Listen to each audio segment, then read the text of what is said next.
La enseñanza de la Iglesia Católica sobre el aborto y la política. Hola queridos amigos y oyentes, les saluda Adolfo Castañeda para darles la bienvenida a su programa Defiende la Vida.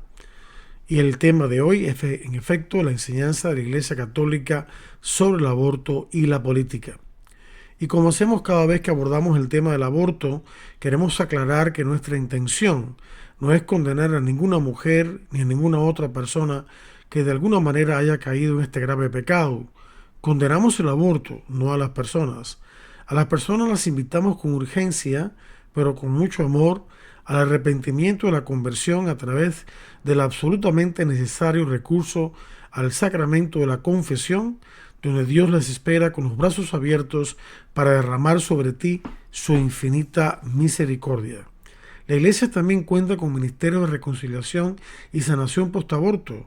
Visita vidahumana.org, vidahumana.org para obtener más información o llámanos al 305-260-0525, 305-260-0525 en Miami, Florida, Estados Unidos. Primero que todo, el aborto causa la muerte de un ser humano inocente. Y el deber y el derecho de la Iglesia Católica y de todo el mundo, de hecho, es defender la vida de todas las personas inocentes. Y la Iglesia lleva a cabo este sagrado deber en todos los ámbitos, privados y públicos, seculares y religiosos. Es verdad que la misión de la Iglesia es sobrenatural, llevar las personas a Cristo. Su objetivo específico no es político, económico ni social, pero de esa misión sobrenatural se derivan doctrinas para todas las esferas de la vida humana. La misión propia que Cristo confió a su iglesia no es de orden político, económico o social. El fin que le asignó es de orden religioso. Pero precisamente de esta misión religiosa se derivan funciones, luces y energías que pueden servir para establecer y consolidar la comunidad humana según la ley divina.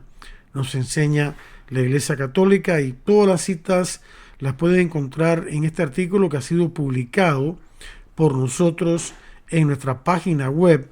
Está en este momento en la página inicial de nuestra página web, que es vidahumana.org, vidahumana.org. Así que para poder ahorrar tiempo, pues digo esto, ¿no? Lo pueden encontrar allí y pueden recibir nuestro boletín electrónico escribiéndome a adolfo@vidahumana.org, adolfo@vidahumana.org. Por consiguiente, seguimos.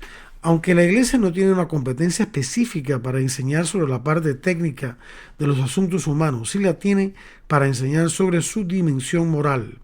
Esto quiere decir que la Iglesia, con su doctrina social, no entra en cuestiones técnicas y no instituye ni propone sistemas o modelos de organización social. Ello no corresponde a la misión que Cristo le ha confiado. La Iglesia tiene la competencia que le viene del Evangelio, el mensaje de liberación del hombre, anunciado y testimoniado por el Hijo de Dios hecho hombre. Ahora bien, cuando Jesucristo nos enseñó la ley evangélica, nos aclaró que no venía a abolir la ley divina antigua, la ley moral natural, sino precisamente a darle cumplimiento. Mateo 5:17. Y la Iglesia enseña que los preceptos esenciales de la ley natural están contenidos en los 10 mandamientos, que a su vez son la esencia de la ley antigua. De manera que Cristo vino a darle cumplimiento pleno a la ley natural, que no es otra cosa que la ley de Dios en cuanto impresa por él mismo en la naturaleza humana y conocida por la razón. Cristo les dio potestad a los apóstoles, con San Pedro a la cabeza, de enseñar en su nombre en materia de fe y moral. Los obispos y el Papa son los sucesores de los apóstoles y tienen esa misma autoridad. El oficio de interpretar auténticamente la palabra de Dios, oral o escrita, ha sido encomendado solo al magisterio vivo de la Iglesia, el cual lo ejerce en nombre de Jesucristo, es decir, a los obispos en comunión con el sucesor de Pedro, el obispo de Roma, Catecismo número 85. Por ello la Iglesia enseña que ningún fiel querrá negar que corresponda al magisterio de la Iglesia el interpretar también la ley moral natural, es decir, es en efecto incontrovertible, como tantas veces han declarado los papas anteriores, que Jesucristo, al comunicar a Pedro y a los apóstoles su autoridad divina y al enviarlos a enseñar a todas las gentes sus mandamientos, los constituía en custodios e intérpretes auténticos de toda ley moral, es decir, no sólo de la ley evangélica, sino también de la natural, expresión de la voluntad de Dios, cuyo cumplimiento fiel es igualmente necesario para salvarse. Esa dimensión moral está presente en todos los ámbitos de la existencia humana, incluyendo el político. Ello se debe a que la moral se refiere al respeto y promoción de los valores y derechos humanos, por medio de normas de conducta que guían dicho respeto y promoción. De otro modo, no se podría tener una sociedad civilizada, en la cual se prohíbe el asesinato, el robo y cualquier otro atropello contra los derechos de las personas. La ley natural presente en el corazón de todo hombre y establecida por la razón es universal en sus preceptos y su autoridad se extiende a todos los hombres. Expresa la dignidad de la persona y determina la base de sus derechos y deberes fundamentales. Por todo ello, la Iglesia enseña que compete siempre y en todo lugar a la Iglesia proclamar los principios morales, incluso los referentes al orden social, así como dar su juicio sobre cualesquiera asuntos humanos, en la medida en que lo exijan los derechos fundamentales de la persona humana o la salvación de las almas. Esto está en el Catecismo 2032. Y en cuanto al ámbito específicamente político, la Iglesia enseña que pertenece a la misión de la Iglesia emitir un juicio moral incluso sobre cosas que afectan al orden político cuando lo exigen los derechos fundamentales de la persona o la salvación de las almas. Catecismo número 2246. Ahora bien, el más fundamental de todos los valores y derechos, base y condición de todos los demás, es el derecho a la vida. Por consiguiente, la Iglesia tiene el derecho y el deber de expresarse públicamente sobre la defensa de la vida y en contra de los ataques contra ella, incluyendo el aborto y la eutanasia. Pero, ¿qué pasa con la separación entre la Iglesia y el Estado? En el caso de Estados Unidos, la intención de los padres fundadores al establecer la primera enmienda a la Constitución fue de garantizar el derecho humano fundamental a la libertad religiosa y de conciencia, así como de expresión. Lejos de pretender limitar la libertad de la religión cristiana, los padres de la patria querían precisamente evitar que el Estado impusiese una religión nacional, así como que el Estado, se inmiscuyese en los asuntos internos de las iglesias. El Congreso, por este medio, no decretará ninguna ley relacionada con el establecimiento de la religión ni prohibirá su libre ejercicio, Constitución de los Estados Unidos. De esta postura de los padres fundadores de Estados Unidos y de la propia doctrina de la Iglesia Católica, a la cual ya nos hemos referido, se deduce claramente que la Iglesia no tiene el derecho de imponer sus propias leyes eclesiásticas al resto de la sociedad que no es católica. Por ejemplo, la Iglesia no puede ni debe exigir que la ley civil ordene que todo el mundo vaya a misa los domingos y días de precepto. La jerarquía de la Iglesia tampoco puede meterse en política partidista. Es decir, los papas, los obispos y los sacerdotes no pueden decirle públicamente a la gente por quién votar o por cuál partido votar, ni tampoco deben apoyar públicamente a un candidato o partido particular. Todo ello sería una violación de la distinción entre la Iglesia y el Estado. Lo que la Iglesia sí tiene el derecho y el deber de enseñar o de hacer es enseñar los criterios morales con los que los católicos deben votar con conciencia humana y cristiana. Los laicos, como ciudadanos individual o asociados, sí pueden apoyar públicamente a un candidato o partido, aunque no en nombre de la Iglesia. Ahora bien, la libertad religiosa reconocida y consagrada en la primera enmienda y también enseñada por la Iglesia no se limita a la libertad de culto, sino que se extiende a la esfera pública. Es decir, la Iglesia tiene el derecho y el deber, como ya hemos señalado, de exponer su doctrina moral en relación con cualquier asunto humano, público o privado. La Iglesia también tiene el derecho y el deber de establecer instituciones al servicio de todos los que quieran beneficiarse de ellas, sean católicos o no, y sean dichas instituciones educativas, sanitarias o de beneficencia. Y la Iglesia tiene el derecho de exigir a todos, incluyendo el Estado, que respeten los principios por los cuales se rigen dichas instituciones. Esta verdad ha sido enseñada tanto por los padres fundadores de Estados Unidos, así como por la Iglesia Católica. En el caso de los padres fundadores tenemos el ejemplo de Thomas Jefferson, quien aseguró a las hermanas ursulinas, quienes desde 1727 habían estado sirviendo en Luisiana a una población que en su mayor parte no era católica, con un hospital, un orfanato y varios colegios, que los principios de la Constitución eran una garantía segura de que su ministerio se gobernaría por sí mismo, de acuerdo a sus propias reglas optativas, sin la interferencia de la autoridad civil. Final de la cita. Por su parte, el propio Papa Benedicto XVI se dirigió a los obispos católicos de Estados Unidos diciéndoles: son especialmente preocupantes ciertos intentos de limitar la libertad más apreciada en Estados Unidos, la libertad religiosa. Muchos de vosotros habéis puesto de relieve que se han llevado a cabo esfuerzos concertados para negar el derecho de objeción de conciencia de los individuos y de las instituciones católicas en lo que respecta a la cooperación en prácticas intrínsecamente malas como el aborto. Otros me habéis hablado de una preocupante tendencia a reducir la libertad de religión a una mera libertad de culto, sin garantía de respeto de la libertad de conciencia. En todo ello, una vez más, vemos la necesidad de un laicado católico comprometido, articulado y bien formado, dotado de un fuerte sentido crítico frente a la cultura dominante y de la valentía de contrarrestar un laicismo reductivo que quisiera deslegitimar la participación de la Iglesia en el debate público sobre cuestiones decisivas para el futuro de la sociedad estadounidense. Final de la cita. Por consiguiente, de ninguna manera la participación de la Iglesia en el debate público y en la vida social, por medio de sus instituciones y de sus laicos, constituye en lo más mínimo una violación de la distinción entre la Iglesia y el Estado. Al contrario, dicha participación constituye un importante y necesario enriquecimiento a la vida democrática de la sociedad estadounidense. Eso se deduce claramente de lo que hemos dicho. La Iglesia, por otro lado, no le impone a la sociedad sus principios morales. La Iglesia católica no puede ni debe exigirle a nadie que no sea católica el aceptar o practicar sus doctrinas y leyes eclesiásticas, como ya hemos mencionado, ir a misa, etc. Sin embargo, la ley moral natural que la Iglesia enseña no es patrimonio exclusivo suyo, sino de toda la humanidad. Todos los seres humanos están obligados en conciencia a no matar directamente al inocente, a no robar, a no explotar al prójimo, a no mentir al que tiene derecho a la verdad, a no traicionar la alianza matrimonial, etc. Nada de ello constituye una moral sectaria, sino los requisitos ineludibles para una convivencia sana y justa para todos.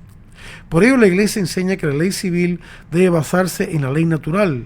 La ley natural proporciona la base necesaria a la ley civil que se adhiere a ella, bien mediante una reflexión que extrae las conclusiones de sus principios, bien mediante adiciones de naturaleza positiva y jurídica. La Declaración de Independencia de Estados Unidos expresa esencialmente esta misma verdad. Sostenemos que estas verdades son evidentes por sí mismas, a saber, que todos los hombres han sido creados iguales, que han sido dotados por su Creador de ciertos derechos inalienables, entre los cuales se encuentran la vida, la libertad y la búsqueda de la felicidad. Final de la cita de Declaración de Independencia de Estados Unidos. En otras palabras, los padres de la nación americana establecieron desde el principio de que los derechos fundamentales de los habitantes de Estados Unidos venían de Dios y no del gobierno o la sociedad. Obsérvese también cómo dichos fundadores colocaron el derecho a la vida como el primer derecho inalienable y luego la libertad y los demás derechos.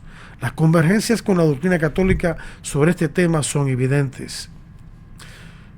Desde luego, o por otro lado, y basándonos también en todo lo que hemos explicado, la Iglesia tiene el derecho de que sus principios sean respetados por aquellos que trabajan, colaboran o reciben libremente los servicios en sus instituciones sociales, además del mismo Estado.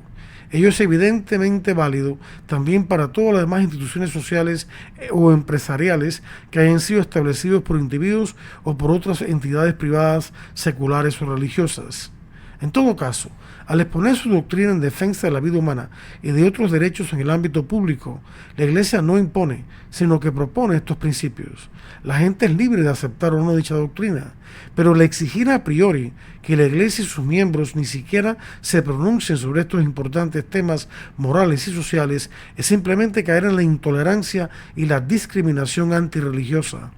Ello es algo inadmisible en una sociedad que se precia de ser democrática y pluralista, así como dañino para la misma. La Iglesia enseña también el deber cívico de todos los católicos ante el aborto. La Iglesia enseña que debe quedar bien claro que un cristiano no puede jamás conformarse a una ley inmoral en sí misma.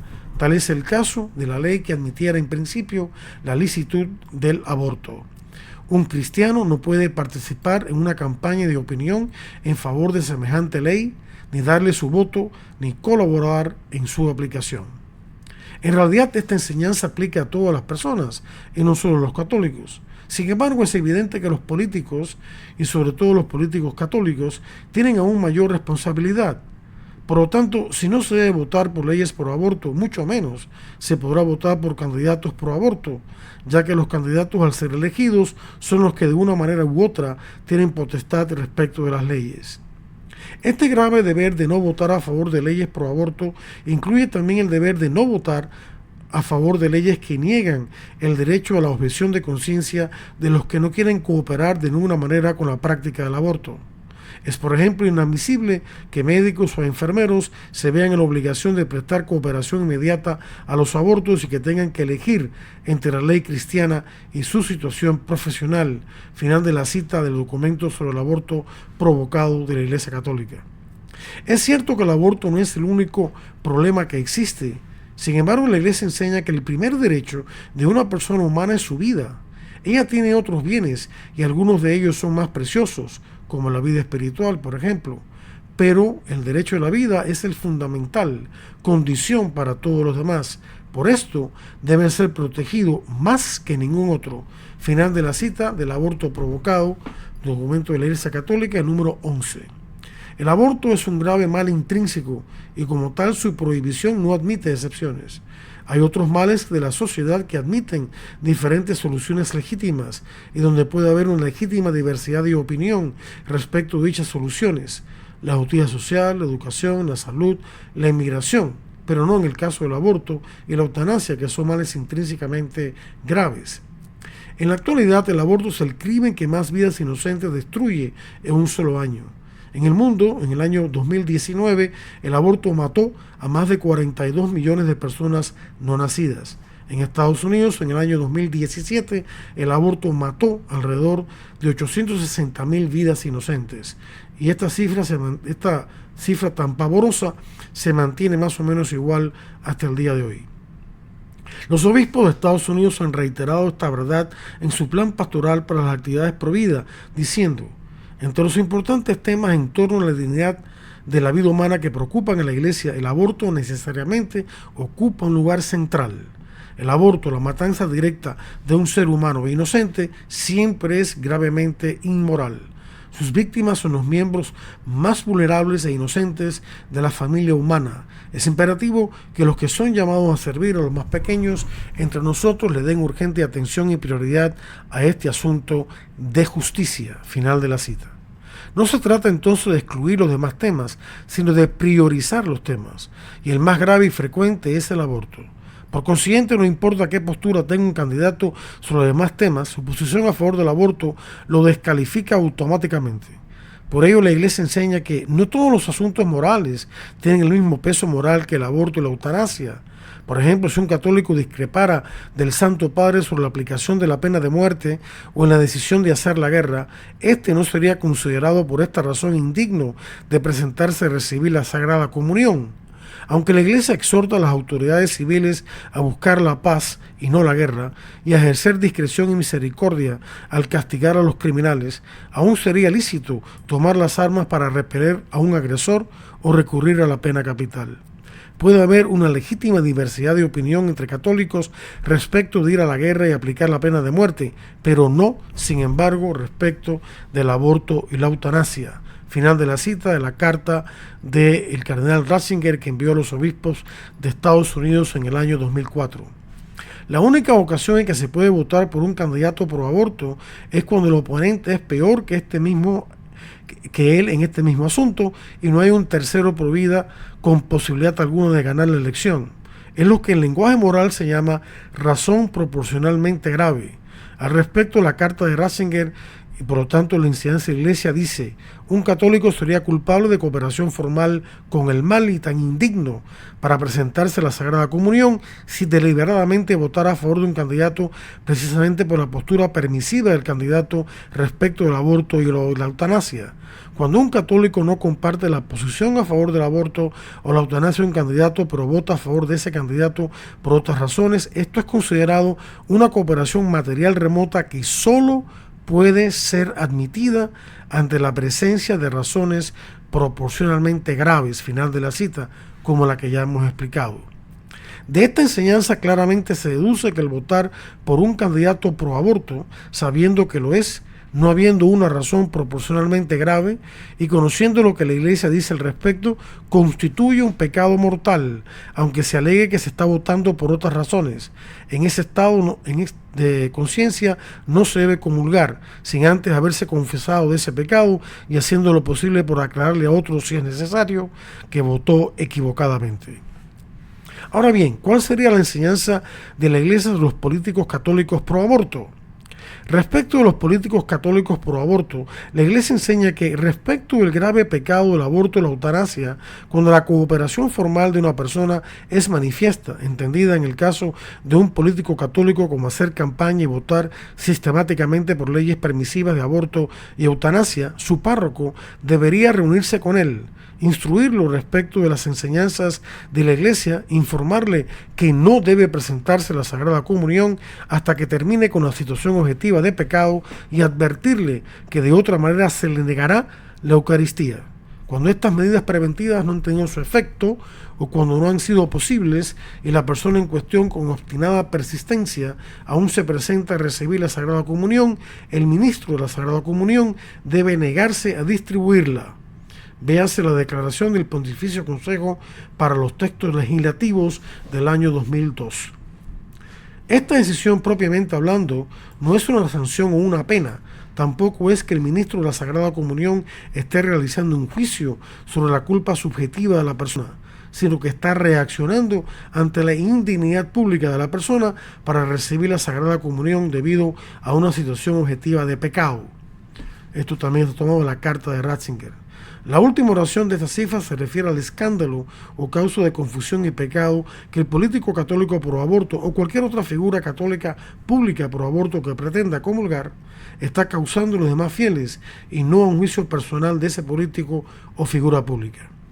El propio político católico pro aborto o figura política o figura pública católica pro aborto no debe quejarse por ningún pretexto de esta prohibición de recibir la comunión.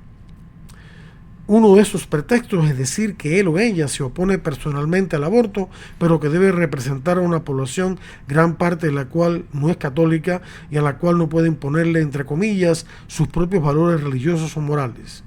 Ese pretexto es una burda falacia. Es precisamente porque se debe a todos los habitantes representados por su cargo que debe defender la vida ante el aborto. Los niños por nacer, sean católicos o no, también son parte de los habitantes cuyos derechos fundamentales está llamado a defender y a tutelar. Y hasta ahí, queridos amigos, este importante mensaje en este año de elecciones. Esperamos que les ilumine para saber votar correctamente. Que Dios les bendiga a todos. Los espero la próxima semana a otro interesante programa de Defiende la Vida. Hasta entonces.